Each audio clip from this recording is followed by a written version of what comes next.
Hello everyone, thank you so much for attending this presentation.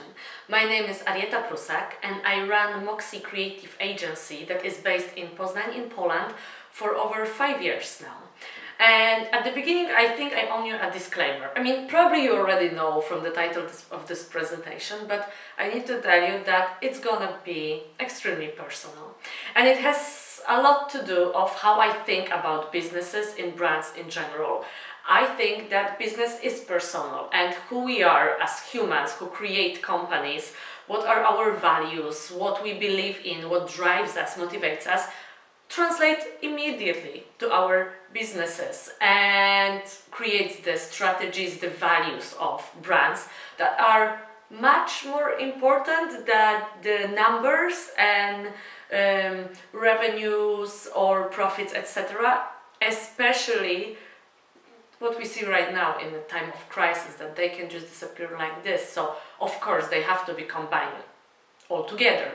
But for me, more important are the stories and the people that are in the businesses. It's exactly how I get to know a new person. To be honest, I'm not very interested in what's their educational background, what they own, what kind of car they have, how many countries they visited. I'm more interested in what are they scared of, like what are their fears or dreams. And this is exactly how I would like to learn from other CEOs about other businesses. I want to know what are their fears, what they struggle with, what are the problems, what motivates them, what drives them, what is their passion. And of course we share a little bit about problems lately more, but I think there is not enough.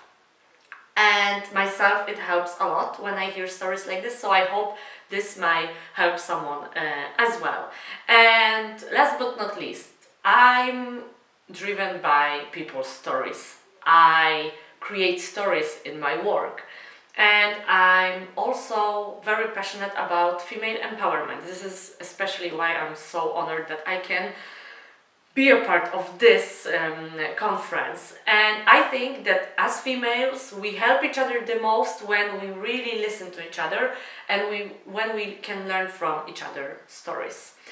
And because of that I have to share a little bit of my background, so where I come from.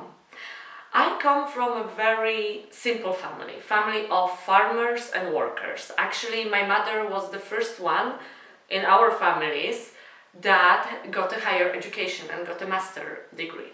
I come from a small city of around 40,000 people.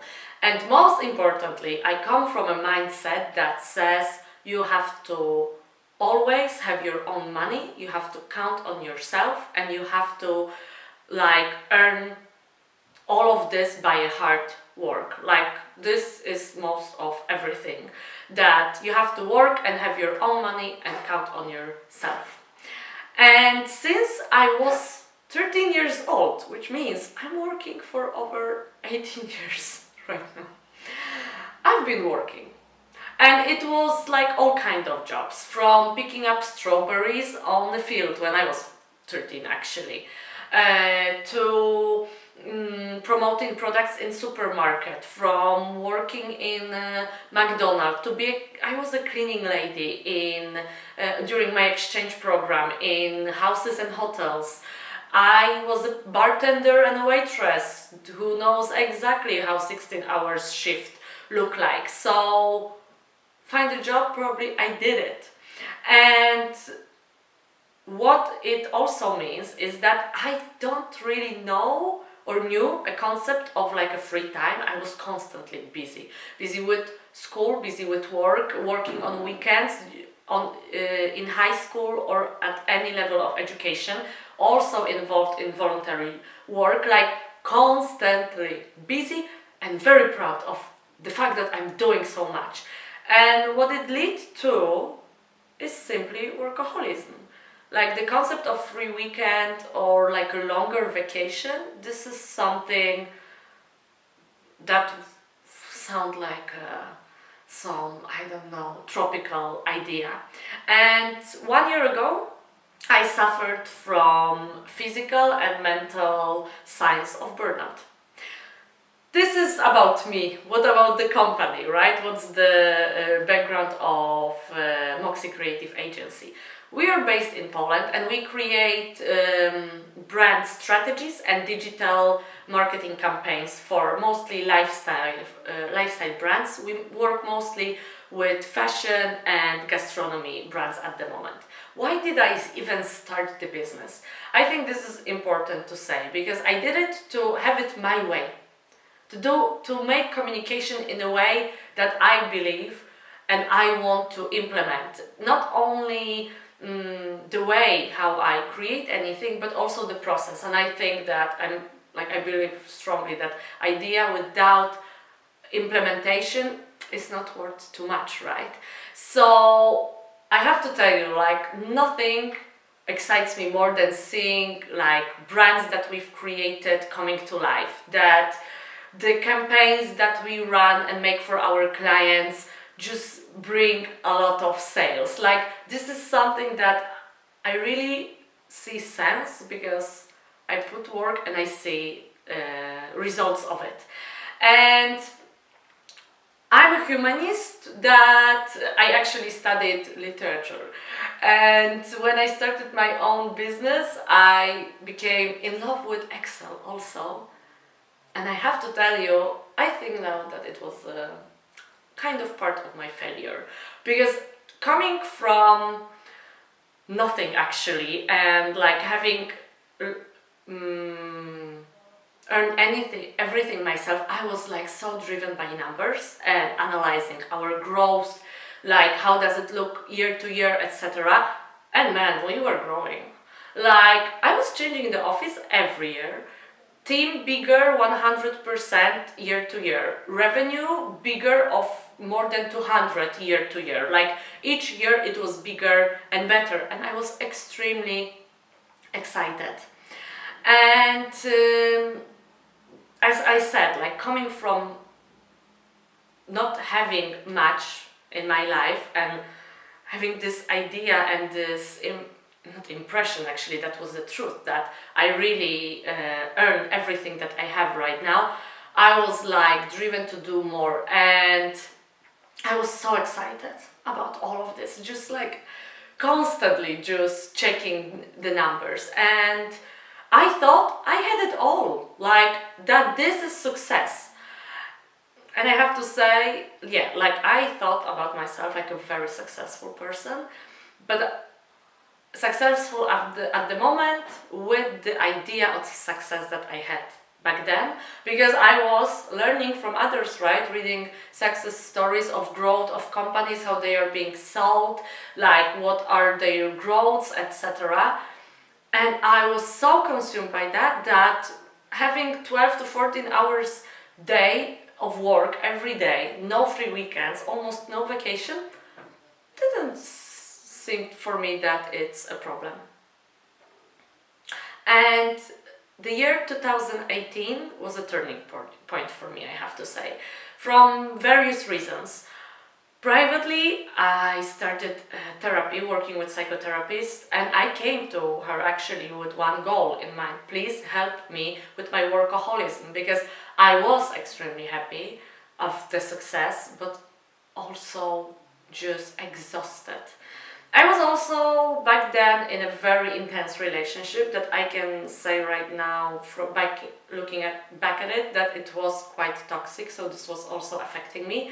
And job-wise, we were at the top at this year. The growth of the company was the biggest. I think the revenue was 270 year to year, with a big office prepared for 20 employees, with a team of 12, with freelancers outside already. I really felt I have it all. I thought that I had it all, and I was so excited about the growth of everything that was happening.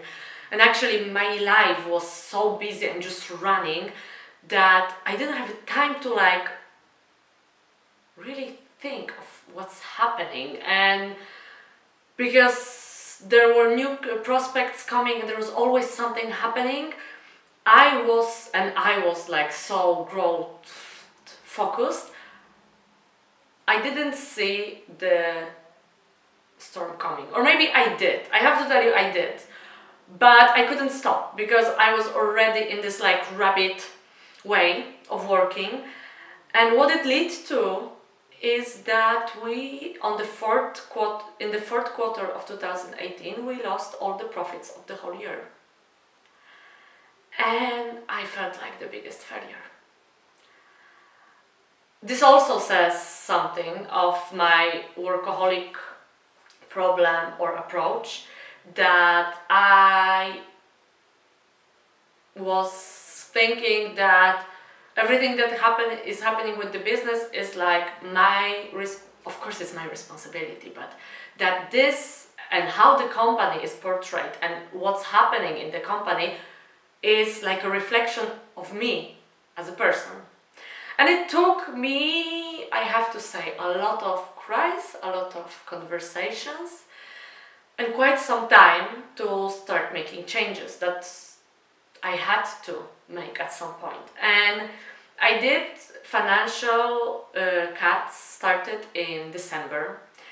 And in January we started getting momentum again, like new clients coming, a lot of new business opportunities. And I knew, like, because this was actually already like moments like that before, like I knew we're gonna make it, like it's gonna be very fast, we're gonna cover all the loss that we had. And I started working like crazy again, because there were those opportunities, right? And what it led to in February, it looked like this. When I was going to the office, I actually wanted to puke. Like I had this vomit reactions. I had, of course, nightmares about work, like constantly. When I was opening my computer, I was shaking. Like if I had to write the easiest email, I just couldn't. Like even talking to you about it right now seems like how, but that was my reality, and I was pretending that I'm working. I felt terrible. I was scared that, and actually this scared me the most, that I started my own business to have it my way, and now what I have is like a monster that I created that is eating me, and that if it goes like this, I will start hating what I love. And I'm really in love with communication and marketing, believe me. So I knew, like, I have to make the change. And I thought of how I really want to have the company in my way, like what is the definition of success for me right now, or not even success, because at the moment I was the failure, so I didn't think about any success. I was just like, I need to get out of what's happening right now because I cannot do it a week longer. So what I did, and my idea for the, let's say, 2.0, which I hate this description, but okay, company, was smaller team, maximum of 6 people with me, because I actually love very flat structure, and I hated all the managing things. So smaller team, much less projects. We finished some contracts with some clients, and this is something that I have to tell, like, I knew it's a good idea when I felt more excited of calling a current client and telling, hey, we cannot work with you anymore, than making a new proposal for a potential client. So smaller team, no office, not at all, less projects, better projects. That's the most important, because this is also something that I hated in January when I realized, actually, we are now trying to get any clients to just get the money to keep the business running. And I never thought about it when I was starting my business. I really wanted to do stuff that matters, that has values. And I exchanged growth for peace of my mind. And I have to tell you that the moment when I was announcing it to the whole team, of course this felt terrible, but just after I did, I felt so relieved. Like a backpack of 20 kilograms that I was carrying constantly was just taken out of my shoulders. And how did it impact my business? Well, actually, it's over a year from now, and I have to tell you, we closed 2019, which of course smaller revenue, but the highest profit in the history of the company. I have extremely efficient team. Like, no of our clients realize the difference that we don't work from the office anymore, that we work remotely. And of course, the team that I invited to create this new chapter were the people who I knew are extremely responsible and able to work this way. My energy is completely different. The weight was taken out of me, so I'm a better boss. I'm more creative. I'm much more in sales. We take projects because we want to work with the companies, not because we have to. As company, we also attract different kind of people, and since I was going through already recruitation process, like people who are really driven by the idea how we work, that they want to work in a way that we approach communication and marketing.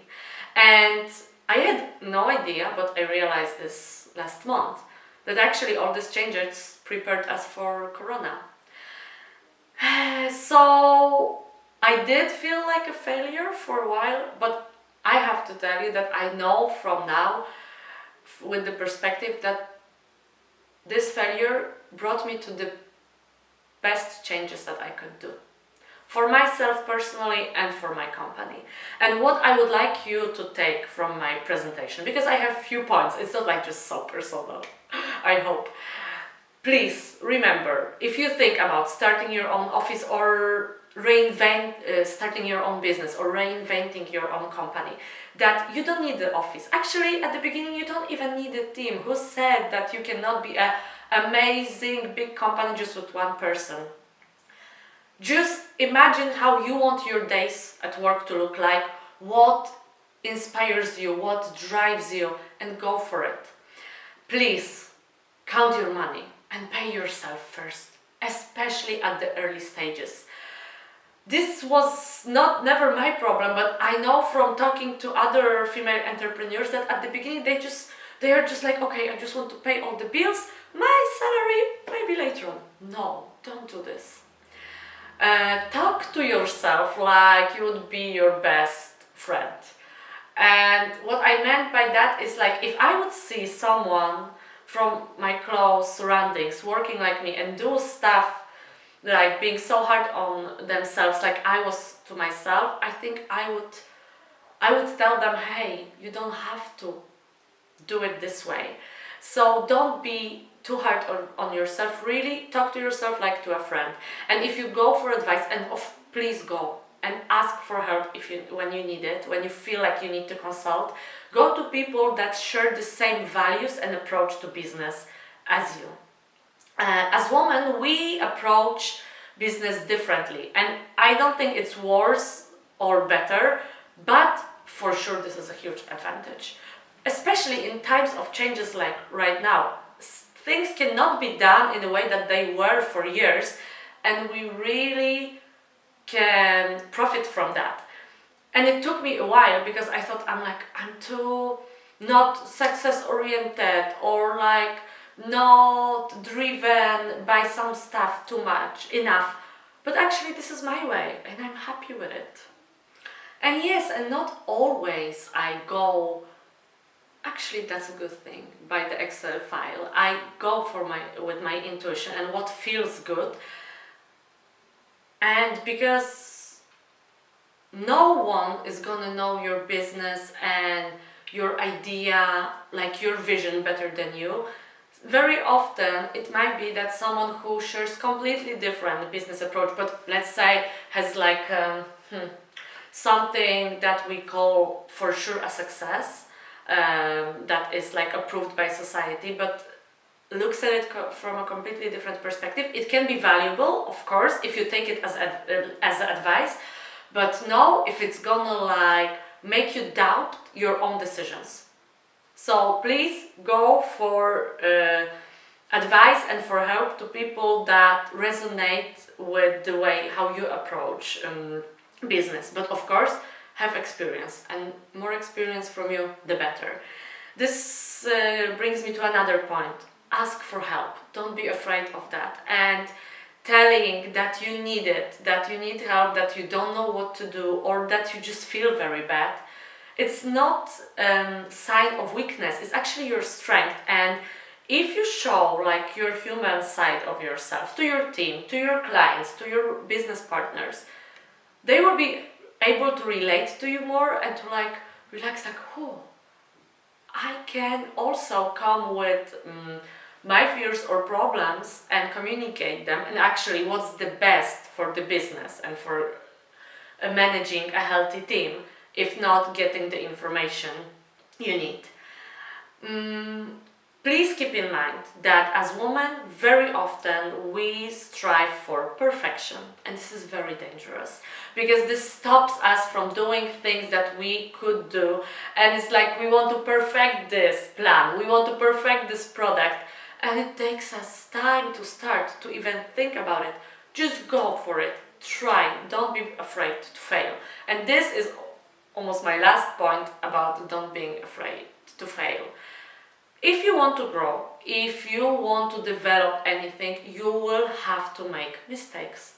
And this is why I'm sharing this not glamorous story of myself, because I want to show you on an example that yes, I did a huge mistake, but if it wasn't for this mistake, I wouldn't be where I am right now. And I again have passion and love for what I do, and I'm happy starting every day at work, even in these crazy times.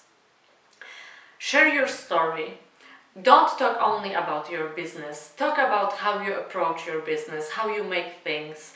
This will make consumers, your clients, your team be able to relate to you more, to connect to you more. And this is also the easiest way to talk about your things and be proud of yourself online, because I know I have a problem with it myself, to like share your successes and everything might be a challenge, but if you really just talk about your story, then it might be easier, and I guarantee you it's gonna profit you in a way that you cannot imagine.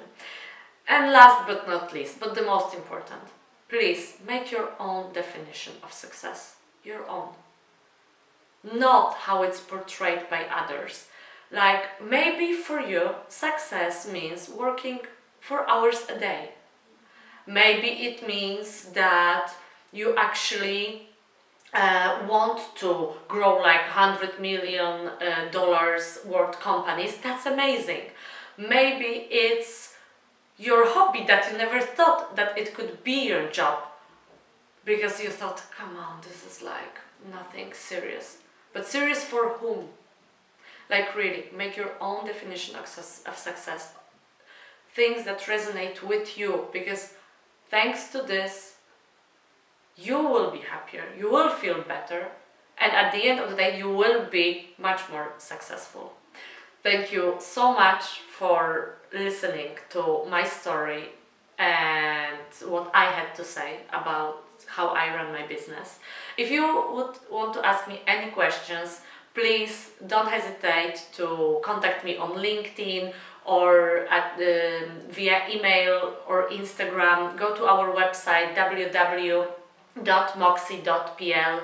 or write to the organizers of this conference, and I hope they will give you my contact. Thank you so much.